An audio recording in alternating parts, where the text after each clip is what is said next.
जय सियाराम मित्रों, जय श्री कृष्ण। बधाने केम छो? बधाई मजामां? तो अमे बस स्टेन्डे आवी गया छे ने अमारे आजे जवानुं हतुं हरिपुर गीरमां। एटले मनोज ने बधाई छोकराओ ने मम्मी अमे एटला बधाए जाईए छे। तो जो बसमां बेसी गया छे ने छोकराओ बधो नास्तो करे छे ने अमे बधाई पहोंची गया हरिपुर गीर। एटले त्यां अमने पाटियेथी मामा तेड़ी गया एटले अमे बधाई रिक्षामां बेसी गया अने આવી રીતના ગીરમાં खुली हवामां मजा ज आवी जाय। रिक्षामां बेसी जवानी मोज पड़ी जाय एटले आ मोज माणता माणता अमे मामानी घरे पहोंची गया। जो मामानो डेलो आवी गयो ने आ छे मारा मामाजीनुं घर, मम्मीनुं पियर। एटले अमे અહીં પહોંચી ગયા ને પછી જો मनोजे डेलो खोल्यो અને પછી થોડી વાર ત્યાં બેઠા કેમ કે 6:30 થઈ ગયા હતા એટલે રસોઈનો ટાઈમ પણ થઈ ગયો હતો। એટલે થોડી વાર વાતું કરીને અમે મામીને બે રસોઈ કરવા માંડ્યા। મમ્મીને તો આજે પરસોત્તમ મહિનો હતો એટલે એને કંઈ જમવાનું હતું નહીં એટલે રસોઈમાં શ્રીખંડ ને પૂરી ને ભજીયા ને ચટણી ને એવું બધું બનાવવાનું હતું।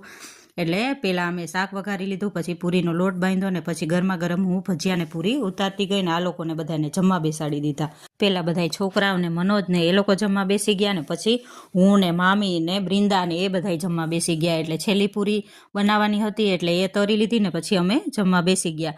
ત્યારબાદ મોડા મોડા છોકરાઓને ખાવાતા સમોસા એટલે મોડી મોડી સમોસાની પાર્ટી કરી કેમ કે અહીંયા હરિપુરમાં બહુ મસ્ત એક જગ્યાએ સમોસા મળે।